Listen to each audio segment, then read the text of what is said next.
Why did you not correct her, Tobena? Why did you let that woman believe I was hired help? Ngozi, things are different now. You are too local for the life I am building. I am the reason you have feet to walk on at all. That is not what I meant. Ngozi met Tobena on a Tuesday afternoon in Onitsha when he came into the tailoring shop where she worked to have a torn Okada rider's jacket mended, apologizing for not having enough money to pay her fully that day. She fixed it anyway and told him to pay whenever he could. He came back 3 weeks later, not with money, but with a plan. He wanted to save enough to buy his own motorcycle, then a second, then eventually build a small transport business of his own, instead of riding for someone else's profit every single day. Ngozi listened to him talk for 2 hours that evening, and something in his hunger, raw and unpolished as it was, convinced her he would actually do it.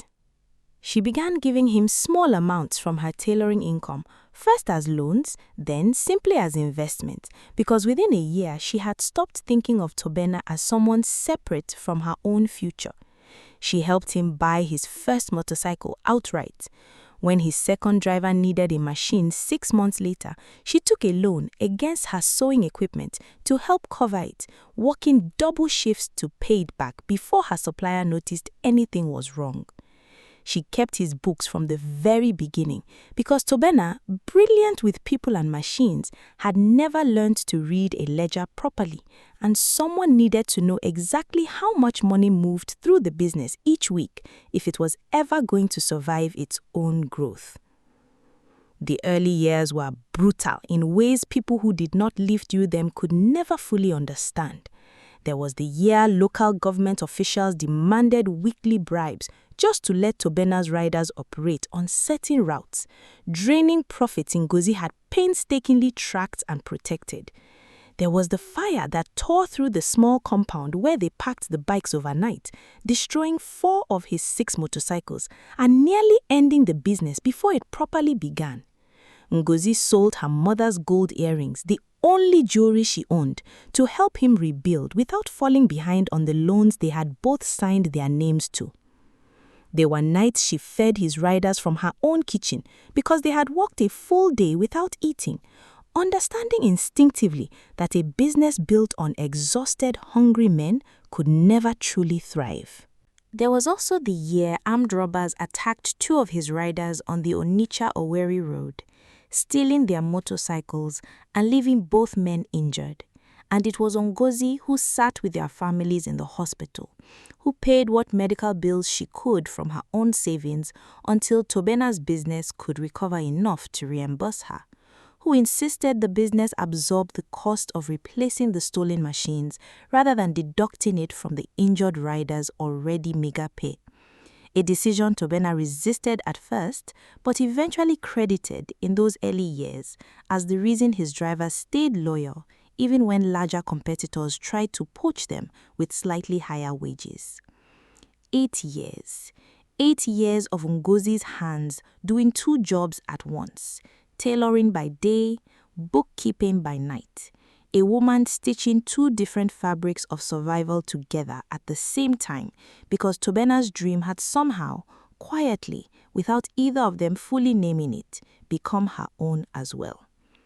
The breakthrough came in the 8th year, when a multinational logistics company expanding operations into the East needed a reliable local transport partner for last-mile delivery across Anambra State.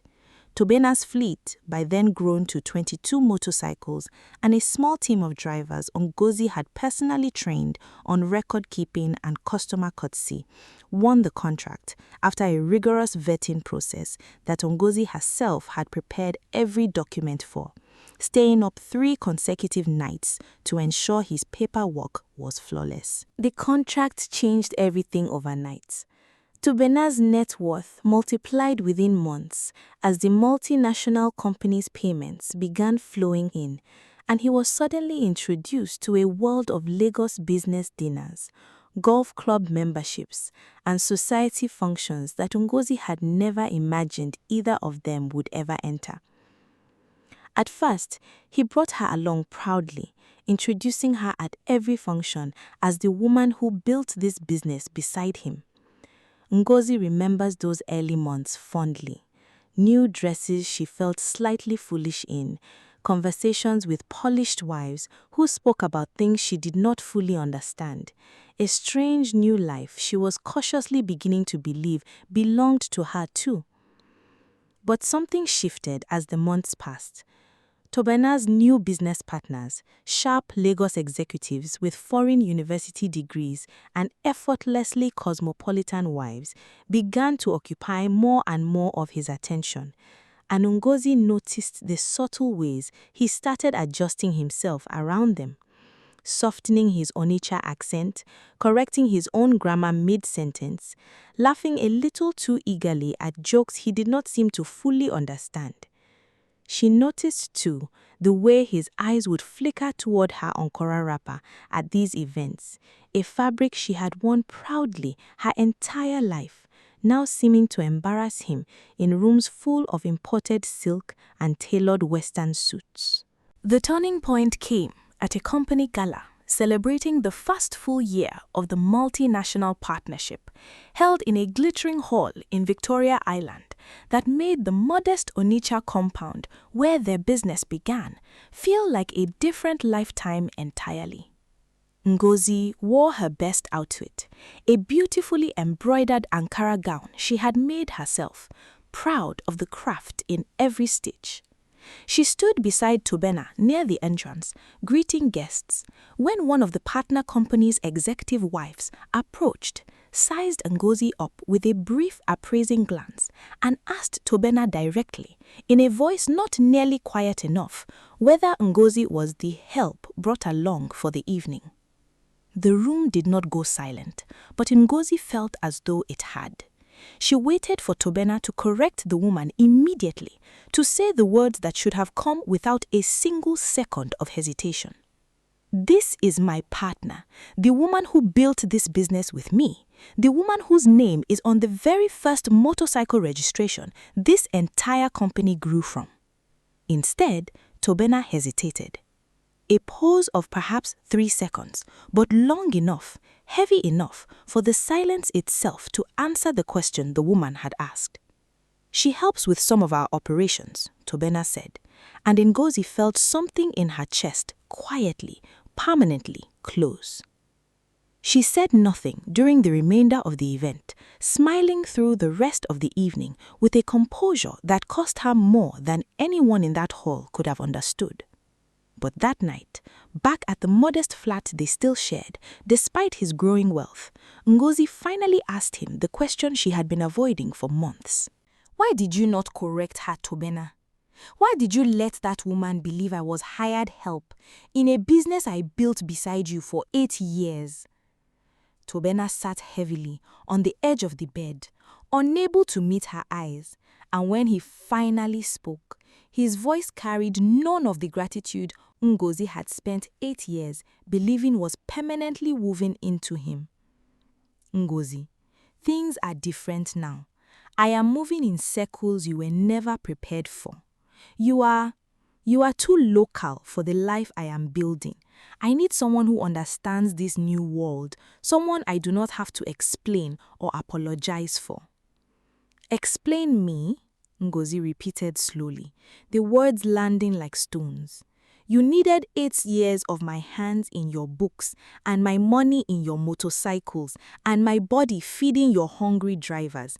And now you need to explain me away like an embarrassing mistake? That is not what I meant. It is exactly what you meant, she said, her voice steady, despite the devastation moving through her. You outgrew me the same way a man outgrows the shoes he walked into wealth wearing. Except I am not a pair of shoes, Tobena. I am the reason you have feet to walk on at all. She left that night, but she did not leave empty-handed, and this was not by accident. In the earliest years of the business, before Tobena had any credit history or documentation a bank would recognize, 3 of the original motorcycles had been registered entirely under Ngozi's name. a practical necessity at the time that Tobena, in his rush to expand and modernize under his new partner's guidance, had never bothered to formally transfer once his own credit and business registration matured. Ngozi took those 3 motorcycles, the drivers who operated them, and every scrap of bookkeeping knowledge she had built over 8 years of managing a business Tobena could never have sustained alone. She started her own small transport company from that foundation, undercutting larger competitors through the same discipline and personal attention to drivers that had once made Tobena's early business trustworthy before his growth outpaced his character. Word spread quickly through Onitsha's business community about the woman who ran her operation with meticulous books and genuine care for her riders. And within 2 years, her fleet had grown to 15 motorcycles, a modest but stable success built entirely on her own name. Tobena's collapse came slower, but it came completely. Without Ngozi's meticulous bookkeeping behind him, small irregularities began accumulating in his company's financial records. Expenses unlogged, contracts unrenewed on time, compliance documents filed late or incorrectly. The multinational partner's internal audit team discovered the pattern during a routine review 18 months after the gala, uncovering enough financial disorganization to raise serious concerns about the partnership's continued viability. The contract that had transformed Tobena's fortune was terminated within a quarter. And without that single massive account propping up an otherwise poorly managed operation, his business began hemorrhaging money it had never learned to properly track once the woman who once tracked it was gone. Within a year, Tobena had lost most of his fleet to unpaid loans, his Lagos social circle evaporating the moment his wealth did. His new partner's polished wives no longer remembering his name at the functions he was no longer invited to. It was nearly 2 years after that devastating gala that Tobena appeared outside the gate of Ngozi's now thriving compound in Onitsha. Thinner, humbled, his once confident posture folded into something smaller. He did not come with excuses. He stood at the gate the way a man stands when he has finally understood there is nothing left to demand, only something to hope for. Ngozi came out to meet him herself, her own drivers moving efficiently in the compound behind her, the sound of a business she had built entirely on her own terms, humming steadily in the background. "Ngozi," Tobena said, his voice cracking in a way it never had in all their years together. "I have lost everything. I understand now what I threw away that night. I am sorry." Ngozi studied him for a long moment. The boy who had once come into her shop with a torn jacket and a dream too big for his pockets, now standing before her, having learned the hardest possible way exactly what her hands had actually been worth all along. "You are sorry now," she said quietly, "because you have nothing left to be proud of. Instead, not because you understood it that night, when it would have cost you nothing but a little discomfort to simply tell the truth." If this story touched you, please like and subscribe. Share it with someone who needs it today. And drop a comment. We want to hear from you. God bless you.